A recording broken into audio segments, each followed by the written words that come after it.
अध्याय 3 आरंभिक नगर। पुराने भवन का संरक्षण। जसपाल और हरप्रीत अपने घर के पास की गली में क्रिकेट खेल रहे थे। उन्होंने देखा कि कुछ लोग उस खंडहर घर की तारीफ कर रहे थे जिसे गली के बच्चे भूतिया घर कहा करते थे। एक ने कहा, इसकी वास्तुकला को देखो, क्या आपने कहीं लकड़ी पर इतनी सुंदर नक्काशी देखी है? दूसरी महिला ने कहा, हमें मंत्री जी को पत्र लिखकर कहना चाहिए कि वह इस खूबसूरत घर को सुरक्षित रखने के लिए इसकी मरम्मत कराने की व्यवस्था करें।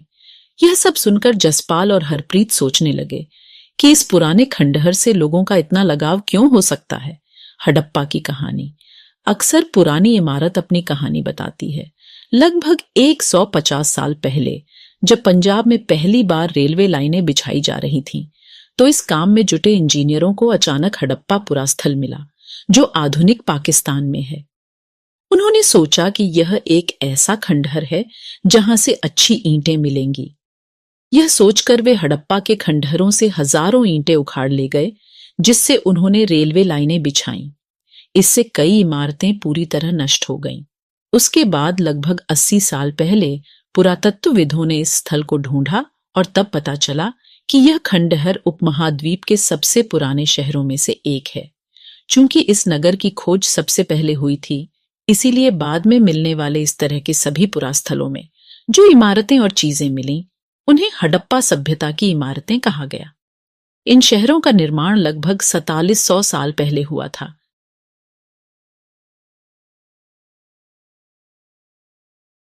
ये नगर आधुनिक पाकिस्तान के पंजाब और सिंध प्रांतों, भारत के गुजरात, राजस्थान, हरियाणा और पंजाब प्रांतों में मिले हैं। इन सभी स्थलों से पुरातत्वविदों को अनोखी वस्तुएं मिली हैं, जैसे मिट्टी के लाल बर्तन जिन पर काले रंग के चित्र बने थे, पत्थर के बाट, मोहरें, मनके, तांबे के उपकरण और पत्थर के लंबे ब्लेड आदि। प्रायः पुरानी इमारतों को तोड़कर उनकी जगह नए भवन बनाए जाते हैं। क्या तुम्हें लगता है कि पुरानी इमारतों को सुरक्षित रखना चाहिए? इन नगरों की विशेषता क्या थी? इन नगरों में से कई को 2 या उससे ज्यादा हिस्सों में विभाजित किया गया था। प्रायः पश्चिमी भाग छोटा था लेकिन ऊंचाई पर बना था, और पूर्वी हिस्सा बड़ा था लेकिन यह निचले इलाके में था। ऊंचाई वाले भाग को पुरातत्वविदों ने नगर दुर्ग कहा है और निचले हिस्से को निचला नगर कहा है। दोनों हिस्सों की चारदीवारियां पकी ईंटों की बनाई जाती थीं। इसकी ईंटों इतनी अच्छी पकी थीं कि हजारों सालों बाद आज तक उनकी दीवारें खड़ी रहीं। दीवार बनाने के लिए ईंटों की चिनाई इस तरह करते थे जिससे कि दीवारें खूब मजबूत रहें। कुछ नगरों के नगर दुर्ग में कुछ खास इमारतें बनाई गई थीं। मिसाल के तौर पर मोहनजोदड़ो में खास तालाब बनाया गया था जिसे पुरातत्वविदों ने महान स्नानागार कहा है। इस तालाब को बनाने में ईंट और प्लास्टर का इस्तेमाल किया गया था। इसमें पानी का रिसाव रोकने के लिए प्लास्टर के ऊपर चारकोल की परत चढ़ाई गई थी। इस सरोवर में 2 तरफ से उतरने के लिए सीढ़ियां बनाई गई थीं और चारों ओर कमरे बनाए गए थे। इसमें भरने के लिए पानी कुएं से निकाला जाता था। उपयोग के बाद इसे खाली कर दिया जाता था। शायद यहाँ विशिष्ट नागरिक विशेष अवसरों पर स्नान किया करते थे।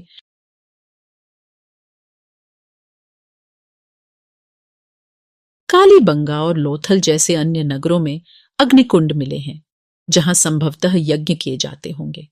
हडप्पा, मोहनजोदड़ो और लोथल जैसे कुछ पैमाना नहीं दिया गया है। नगरों में बड़े बड़े भंडार गृह मिले हैं, भवन, नाले और सड़कें। इन नगरों के घर आमतौर पर 1 या 2 मंजिलें होते थे। घर के आंगन के चारों ओर कमरे बनाए जाते थे। अधिकांश घरों में एक अलग स्नान घर होता था और कुछ घरों में कुएं भी होते थे। कई नगरों में ढके हुए नाले थे। इन्हें सावधानी से सीधी लाइन में बनाया जाता था। हर नाली में हल्की ढलान होती थी ताकि पानी आसानी से बह सके। अक्सर घरों की नालियों को सड़कों की नालियों से जोड़ दिया जाता था, जो बाद में बड़े नालों में मिल जाती थीं। नालों के ढके होने के कारण इनमें जगह जगह पर मैनहोल बनाए गए थे, जिनके जरिए इनकी देखभाल और सफाई की जा सके। घर, नाले और सड़कों का निर्माण योजनाबद्ध तरीके से एक साथ ही किया जाता था। यहाँ पर वर्णित घरों और पिछले अध्याय में वर्णित घरों में तुम्हें क्या अंतर दिखाई देता है? कोई 2 अंतर बताओ। नगरीय जीवन। हडप्पा के नगरों में बड़ी हलचल रहा करती होगी। यहाँ पर ऐसे लोग रहते होंगे जो नगर की खास इमारतें बनाने की योजना में जुटे रहते थे। ये संभवतः यहाँ के शासक थे। यह भी संभव है कि ये शासक लोगों को भेजकर दूर दूर से धातु, बहुमूल्य पत्थर और अन्य उपयोगी चीजें मंगवाते थे। शायद शासक लोग खूबसूरत मनकों तथा सोने चांदी से बने आभूषणों जैसी कीमती चीजों को अपने पास रखते होंगे। इन नगरों में लिपिक भी होते थे, जो मोहरों पर तो लिखते ही थे और शायद अन्य चीजों पर भी लिखते होंगे जो बच नहीं पाई हैं। इसके अलावा नगरों में शिल्पकार स्त्री पुरुष भी रहते थे, जो अपने घरों या किसी उद्योग स्थल पर तरह तरह की चीजें बनाते होंगे। लोग लंबी यात्राएं भी करते थे और वहां से उपयोगी वस्तुएं लाते थे और साथ ही लाते थे सुदूर देशों की किस्से कहानियां। मिट्टी से बने कई खिलौने भी मिले हैं जिनसे बच्चे खेलते होंगे। नगर में रहने वाले लोगों की एक सूची बनाओ। क्या इनमें से कुछ ऐसे लोग हैं जो मेहरगढ़ जैसे गांवों में रहते थे? सबसे ऊपर का चित्र मोहनजोदड़ो की एक सड़क और उसमें बना नाला। ऊपर का चित्र एक कुआं। बाईं ओर नीचे वाला चित्र हड़प्पा की एक मोहरा। इस मोहर के ऊपर के चिन्ह एक खास लिपि में हैं। ये उपमहाद्वीप में पाए गए लेखन का यह प्राचीनतम उदाहरण है। विद्वानों ने इसे पढ़ने की कोशिश की है, लेकिन अभी तक ये पता नहीं चल पाया है कि इसका अर्थ क्या है। दाईं ओर नीचे का चित्र पकी मिट्टी के खिलौने। नगर और नए शिल्प। आओ अब कुछ ऐसी चीजों के बारे में अध्ययन करें जो हड़प्पा के नगरों से प्राप्त हुई हैं। पुरातत्वविदों को जो चीजें वहां मिली हैं, उनमें अधिकतर पत्थर, शंख, तांबे, कांसे, सोने और चांदी जैसी धातुओं से बनाई गई थीं। तांबे और कांसे से औजार, हथियार, गहने और बर्तन बनाए जाते थे। सोने और चांदी से गहने और बर्तन बनाए जाते थे। ऊपर का चित्र पत्थर के बाट देखो, कितने ध्यान से और उपयुक्त तरीके से इन बाटों को बनाया गया है। इन्हें चर्ट पत्थर से बनाया गया था। इन्हें शायद बहुमूल्य पत्थर और धातुओं को तौलने के लिए बनाया गया होगा। यहां मिली सबसे आकर्षक वस्तुओं में मनके, बाट और फलक हैं। बाएं चित्र में मनके, इनमें से कई कार्निलियन पत्थरों से बनाए गए थे। पत्थरों को काट और तराशकर मनके बनाए गए। इनके बीच छेद किए गए थे ताकि धागा डालकर माला बनाई जाए। दाएं चित्र में पत्थर के धारदार फलक। हड़प्पा सभ्यता के लोग पत्थर की मोहरें बनाते थे। इन आयताकार पृष्ठ 25 मोहरों पर सामान्यतः जानवरों के चित्र मिलते हैं। हड़प्पा सभ्यता के लोग काले रंग से डिजाइन किए हुए खूबसूरत लाल मिट्टी के बर्तन बनाते थे। अध्याय 2 में तुमने जिन गांवों के बारे में पढ़ा, क्या वहां भी धातु का उपयोग होता था? क्या वे पत्थर के बाट बनाते थे? संभवतः 7000 साल पहले मेहरगढ़ में कपास की खेती होती थी। मोहनजोदड़ो से कपड़े के टुकड़ों के अवशेष, चांदी के एक फूलदान के ढक्कन तथा कुछ अन्य तांबे की वस्तुओं से चिपके हुए मिले हैं। पकी मिट्टी तथा फाइनेंस से बनी तकलियां सूत कथाई का संकेत देती हैं।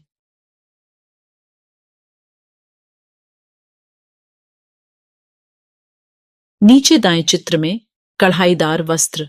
एक महत्वपूर्ण व्यक्ति की पत्थर से बनी मूर्ति जो मोहनजोदड़ो से मिली थी। इसमें उसे कढ़ाईदार वस्त्र पहने दिखाया गया है। इनमें से अधिकांश वस्तुओं का निर्माण विशेषज्ञों ने किया था। विशेषज्ञ उसे कहते हैं जो किसी खास चीज को बनाने के लिए खास प्रशिक्षण लेता है, जैसे पत्थर तराशना, मन के चमकाना या फिर मोहरों पर पच्चीकारी करना आदि। पृष्ठ 26 पर चित्र देखो कि मूर्ति का चेहरा कितने आकर्षक ढंग से बनाया गया और उसकी दाढ़ी कितनी अच्छी तरह दर्शाई गई है। ये किसी विशेषज्ञ मूर्तिकार का ही काम हो सकता है। हर व्यक्ति विशेषज्ञ नहीं हो सकता था। हमें यह पता नहीं है कि क्या सिर्फ पुरुष ही ऐसे कामों में प्रशिक्षण हासिल करते थे या फिर केवल महिलाएं ही। शायद कुछ महिलाएं और पुरुष दोनों ही इस काम में दक्ष थे। फयेनन्स, पत्थर और शंख प्राकृतिक तौर पर पाए जाते हैं, लेकिन फयेनन्स को कृत्रिम रूप से तैयार किया जाता है।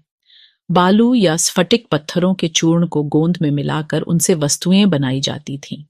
उसके बाद उन वस्तुओं पर एक चिकनी परत चढ़ाई जाती थी।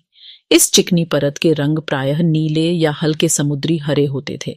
फयेनन्स से मनके, चूड़ियां, बाले और छोटे बर्तन बनाए जाते थे। कच्चे माल की खोज में कच्चा माल उन पदार्थों को कहते हैं जो या तो प्राकृतिक रूप से मिलते हैं या फिर किसान या पशुपालक उनका उत्पादन करते हैं, जैसे लकड़ी या धातुओं के अयस्क प्राकृतिक रूप से उपलब्ध कच्चे माल हैं। इनसे फिर कई तरह की चीजें बनाई जाती हैं। मिसाल के तौर पर किसानों द्वारा पैदा किए गए कपास को कच्चा माल कहते हैं, जिससे बाद में कताई बुनाई करके कपड़ा तैयार किया जाता है। हड़प्पा में लोगों को कई चीजें वहीं मिलती थीं, लेकिन तांबा, लोहा, सोना, चांदी और बहुमूल्य पत्थरों जैसे पदार्थों का वे दूर दूर से आयात करते थे। हड़प्पा के लोग तांबे का आयात संभवतः आज के राजस्थान से करते थे। यहां तक कि पश्चिम एशियाई देश ओमान से भी तांबे का आयात किया जाता था। कांसा बनाने के लिए तांबे के साथ मिलाई जाने वाली धातु टिन का आयात आधुनिक ईरान और अफगानिस्तान से किया जाता था। सोने का आयात आधुनिक कर्नाटक और बहुमूल्य पत्थर का आयात गुजरात, ईरान और अफगानिस्तान से किया जाता था। चीजों को एक जगह से दूसरी जगह कैसे ले जाया जाता था। इन चित्रों को देखो, एक खिलौना है और दूसरी एक मुहर। क्या तुम बता सकते हो कि हड़प्पा के लोग यातायात के लिए किन साधनों का प्रयोग करते थे? पिछले अध्यायों में क्या तुमको पहिए वाले वाहनों की जानकारी दी गई है? नगरों में रहने वालों के लिए भोजन। लोग नगरों के अलावा गांवों में भी रहते थे। वे अनाज उगाते थे और जानवर पालते थे। किसान और चरवाहे ही शहरों में रहने वाले शासकों, लेखकों और दस्तकारों को खाने के सामान देते थे। पौधों के अवशेषों से पता चलता है कि हड़प्पा के लोग गेहूं, जौ, दालें, मटर, धान, तिल और सरसों उगाते थे। जमीन की जुताई के लिए हल का प्रयोग एक नई बात थी। हड़प्पा काल के हल तो नहीं बच पाए हैं, क्योंकि वे प्रायः लकड़ी से बनाए जाते थे, लेकिन हल के आकार के खिलौने मिले हैं। इस क्षेत्र में बारिश कम होती है, इसलिए सिंचाई के लिए लोगों ने कुछ तरीके अपनाए होंगे। संभवतः पानी का संचय किया जाता होगा और जरूरत पड़ने पर उससे फसलों की सिंचाई की जाती होगी। बच्चों का खिलौना हल्ला आज हल चलाने वाले ज्यादातर किसान पुरुष होते हैं। हमें झांत नहीं है कि क्या हड़प्पा में भी यही प्रथा थी। हड़प्पा के लोग गाय, भैंस, भेड़ और बकरियां पालते थे। बस्तियों के आसपास तालाब और चारागाह होते थे, लेकिन सूखे महीनों में मवेशियों के झंडों को चारा पानी की तलाश में दूर दूर तक ले जाया जाता था। वे बेर जैसे फलों को इकट्ठा करते थे, मछलियां पकड़ते थे और हिरण जैसे जानवरों का शिकार भी करते थे। गुजरात में हड़प्पाकालीन नगर का सूक्ष्म निरीक्षण। कच्छ के इलाके में खदिर बेद के किनारे धौलावीरा नगर बसा था। वहां साफ पानी मिलता था और जमीन उपजाऊ थी। जहां हड़प्पा सभ्यता के कई नगर 2 भागों में विभक्त थे, वहीं धौलावीरा नगर को 3 भागों में बांटा गया था। इसके हर हिस्से के चारों ओर पत्थर की ऊंची ऊंची दीवार बनाई गई थी। इसके अंदर जाने के लिए बड़े बड़े प्रवेश द्वार थे। इस नगर में एक खुला मैदान भी था, जहां सार्वजनिक कार्यक्रम आयोजित किए जाते थे। यहां मिले कुछ अवशेषों में हड़प्पा लिपि के बड़े बड़े अक्षरों को पत्थरों में खुदा पाया गया है। इन अभिलेखों को संभवतः लकड़ी में जड़ा गया था। यह एक अनोखा अवशेष है, क्योंकि आमतौर पर हड़प्पा के लेख मुहर जैसी छोटी वस्तुओं पर पाए जाते हैं। गुजरात की खंभात की खाड़ी में मिलने वाली साबरमती की एक उपनदी के किनारे बसा लोथल नगर ऐसे स्थान पर बसा था जहां कीमती पत्थर जैसा कच्चा माल आसानी से मिल जाता था। यह पत्थरों, शंखों और धातुओं से बनाई गई चीजों का एक महत्वपूर्ण केंद्र था। इस नगर में एक भंडार गृह भी था। इस भंडार गृह से कई मुहरें और मुद्रांकन मुहरबंदी, गीली मिट्टी पर दबाने से बनी उनकी छाप मिले हैं। लोथल का बंदरगाह। यह बड़ा तालाब लोथल का बंदरगाह रहा होगा, जहां समुद्र के रास्ते आने वाली नावें रुकती थीं। संभवतः यहां पर माल चढ़ाया उतारा जाता होगा। यहां पर एक इमारत मिली है जहां संभवतः मनके बनाने का काम होता था। पत्थर के टुकड़े, अधबने मनके बनाने वाले उपकरण और तैयार मनके भी यहां मिले हैं। मुद्रा, मुहर और मुद्रांकन या मुहरबंदी। मुहरों का प्रयोग सामान से भरे उन डिब्बों या थैलों को चिह्नित करने के लिए किया जाता होगा, जिन्हें एक जगह से दूसरी जगह भेजा जाता था। थैले को बंद करने के बाद उनके मुहानों पर गीली मिट्टी पोत कर उन पर मुहर लगाई जाती थी। मुहर की छाप को मुहरबंदी कहते हैं। अगर यह छाप टूटी हुई नहीं होती थी तो यह साबित हो जाता था कि सामान के साथ छेड़छाड़ नहीं हुई है। आज भी मुहर का प्रयोग होता है। किस लिए किया जाता है? सभ्यता के अंत का रहस्य। लगभग 3900 साल पहले एक बड़ा बदलाव देखने को मिलता है। अचानक लोगों ने इन नगरों को छोड़ दिया। लेखन, मुहर और बाटों का प्रयोग बंद हो गया। दूर दूर से कच्चे माल का आयात काफी कम हो गया। मोहनजोदड़ो में सड़कों पर कचरे के ढेर बनने लगे। जल निकास प्रणाली नष्ट हो गई और सड़कों पर ही झुग्गीनुमा घर बनाए जाने लगे।